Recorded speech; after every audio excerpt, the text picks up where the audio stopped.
কালীঘাটে জলযন্ত্রণা থেকে মুক্তি দিতে এবার ব্যারেজের মতো লকগেট তৈরির উদ্যোগ নিয়েছে কলকাতা পুরসভা, এমনটাই জানিয়েছেন মেয়র ফিরহাদ হাকিম। কালীঘাট থেকে কেওড়াতলা চেতলা বিস্তীর্ণ এলাকা জোয়ারের জলে প্লাবিত হয়। সেই জল যন্ত্রণার স্থায়ী সমাধানে পুরসভা ইতিমধ্যেই 871 কোটি টাকার প্রকল্প বরাদ্দ করেছে। ড্রেজিং সহ টালি নালার সংস্কারের পর এবার লকগেট তৈরিতে নজর দিয়েছে পুরসভা।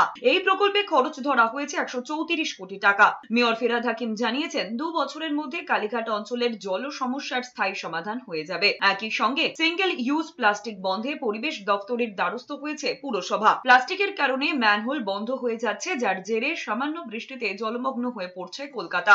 এবার এই সমস্যার সমাধানে কঠোর পদক্ষেপের হুঁশিয়ারি দিয়েছেন মেয়র ফিরহাদ হাকিম। বিক্রেতাদের থেকে 500 টাকা এবং ক্রেতাদের থেকে 50 টাকার জরিমানার প্রস্তাব দেওয়া হয়েছে। ফিরহাদ হাকিম বলেছেন, তবে সেটা বাস্তবায়িত করতে গেলে পুলিশের সাহায্যের প্রয়োজন। ওইদিকে শ্মশানের দিকে উঠে যায় জল, এদিকে চেতলার দিকে উঠে যায় জল, এবং ওখানে অনেক মানুষজন যারা পাড়ের দিকে থাকেন তাদের বাড়িতে জল ঢুকে। ব্যারেজ থাকবে, এটা আদিগঙ্গায় বন্ধ করে দেওয়া, যখন পান আসবে বন্ধ করে দেবে, এমনি সময় খুলে দিয়ে ফ্রেশ ওয়াটার যখন থাকবে লক গেট।